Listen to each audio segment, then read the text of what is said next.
কোরআনের বিজ্ঞান নিয়ে কিছু সংক্ষেপে আলোচনা করবো, কিন্তু আমার সময় সংক্ষেপ। আমি একটু আগে আলোচনা করেছি যে আল্লাহ পাক রব্বুল আলামিন সূর্যকে সৃষ্টি করেছেন, সূর্য পৃথিবীকে আলোকিত করেছেন। এই সূর্যকে আল্লাহ কবে, কখন, কোন সালে, কত হাজার লাখ কোটি বছর আগে সৃষ্টি করেছেন তা আমরা জানি না, কিন্তু আমরা সায়েন্টিফিক্যাল বিষয় নিয়ে আমরা দেখেছি যে বিজ্ঞানীরা বলছেন যে পৃথিবীর থেকে 13 লক্ষ গুণ বড় একটা সূর্য। এই বিশাল পৃথিবী যদি এই অবস্থা হয়, 13 লক্ষ গুণ বড় যদি একটা সূর্য হয়, তাহলে একটা ভাববার বিষয় আছে। সেই সূর্য আগুনের কুণ্ডলী, আগুন সেখানে স্থাপন করে রেখে দিয়েছে। না সেই মানে সূর্য খারাপ হচ্ছে, না তার মেরামতি করতে হচ্ছে, না তার কোন টেকনোলজি ধ্বংস হচ্ছে, বা তার ব্যাটারি ডাউন হচ্ছে, বা কিছু হচ্ছে, বা কোনো মানে বিজ্ঞানী গবেষণা পাঠাতে হচ্ছে, তার কোনো না কোনো অংশ খারাপ হয়েছে। হাজারো কোটি বছর ধরে সূর্য একই নিয়মে একই গতিতে চলছে। এই সূর্য যদি আল্লাহ রাব্বুল আলামিন 10 কিলোমিটার উপরে সেট করতেন আর 10 কিলোমিটার নিচে যদি সেট করতেন, তাহলে আমাদের অবস্থা কি হতো ভেবেছেন? আমি যে সপ্তম আসমানের কথা বললাম, আমরা কিতাবেও দেখেছি 7 আসমান। 7 আসমানটা আসলে কি? এটা তো গবেষণার বিষয়, ভাববার বিষয়। 7 আসমান হলো 7টা বায়ুমণ্ডলের স্তর। কোন ছাদ নেই, এরকম ছাদ নেই, বায়ুমণ্ডলের স্তর।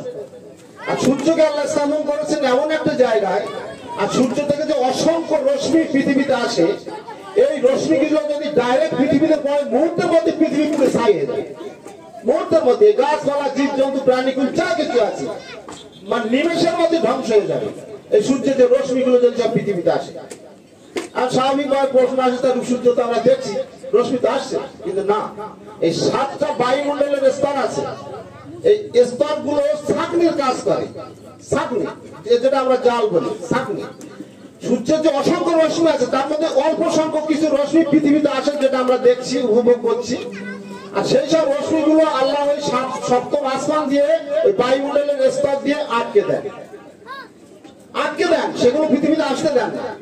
আসলে পৃথিবী প্রবাহ হয়ে যাবে, পুরো ছাই হয়ে যাবে, দাউ দাউ দাউ দাউ করে জ্বলবে।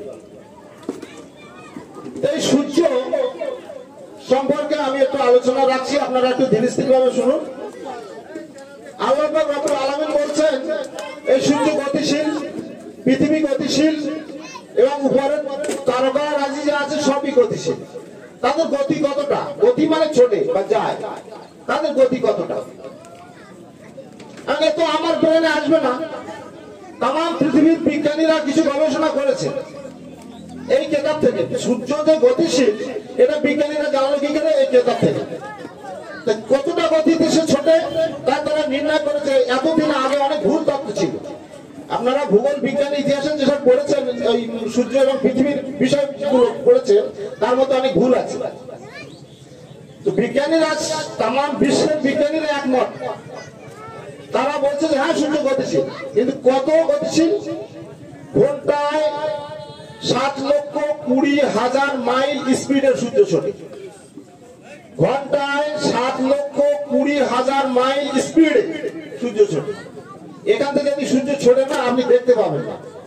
ঘন্টায় 7,20,000 মাইল, ভাবতে পারেন 100-150 কিলোমিটার স্পিডে যখন গাড়ি চলে, কি অবস্থায়? উপলব্ধি করেন। আমি কিন্তু বোঝাতে পারবো না আপনাদের, আপনারা যদি না বোঝেন। তাহলে মিনিটে কত? ঘন্টায় যদি 7,20,000 মাইল স্পিড হয়, তাহলে মিনিটে কত? 12,000 মাইল। মিনিটে যদি কোনো বস্তু 12,000 মাইল ছোটে, দেখতে পাবেন বন্দুকের গুলির থেকে স্পিড।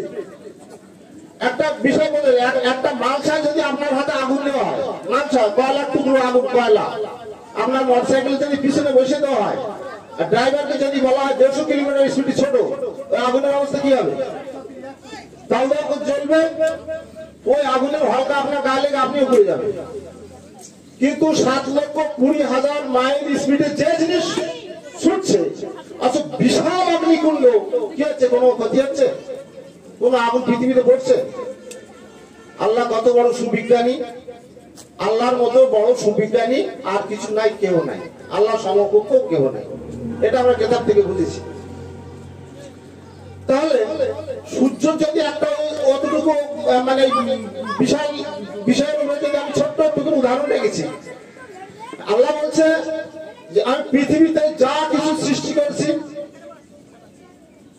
সবের মধ্যে কল্যাণ আছে। সেই কল্যাণ কি? মানুষের জন্য।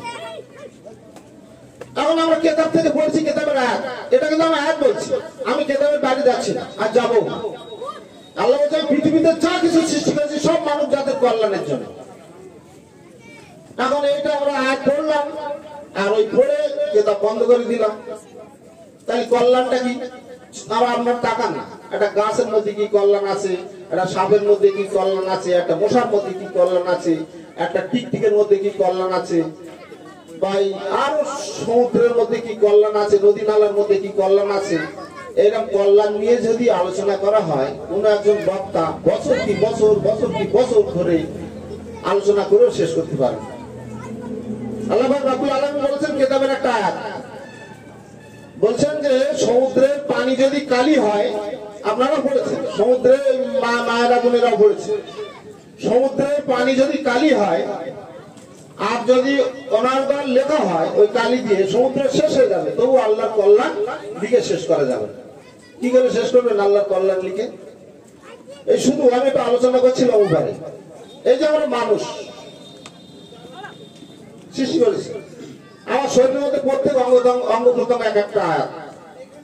আপনি আপনার সামনে যা কিছু দেখছেন সব কিন্তু আল্লাহর আয়াত, উপরে এবং নিচে সমুদ্রে যা কিছু দেখছেন সবই আল্লাহর আয়াত। কিন্তু আমরা জেনেছি কেতাব থেকে কি ৬৬৬৬টা আয়াত আছে কেতাবের মধ্যে, মতান্তরে ৬২৩৬টা। এই কেতাবে ৬২৩৬টা আয়াত আমরা গণনা করে পেয়েছি, কিন্তু আমরা সমাজে শুনে আসি ৬৬৬৬টা আয়াত, বিরোধতা নাই। তো ওখানে কি আয়াত শেষ? কোটি কোটি আয়াত রয়েছে পৃথিবীতে, আল্লাহর আয়াত কোটি কোটি আয়াত আছে। আর ওই আয়াত যদি একটু করে বিশ্লেষণ করেন না, আপনার জীবন শেষ হয়ে যাবে, আপনার ছেলেপিলের জীবন শেষ হয়ে যাবে, তবু আল্লাহর আয়াত আপনি বুঝতে পারবেন না, আমিও বুঝতে পারবেন না, গবেষণা করে শেষ করা যাবে। আমি একটা দুটো ছোট্ট মানে আল্লাহর বিজ্ঞান ভিত্তিক আয়াত নিয়ে আলোচনা করব।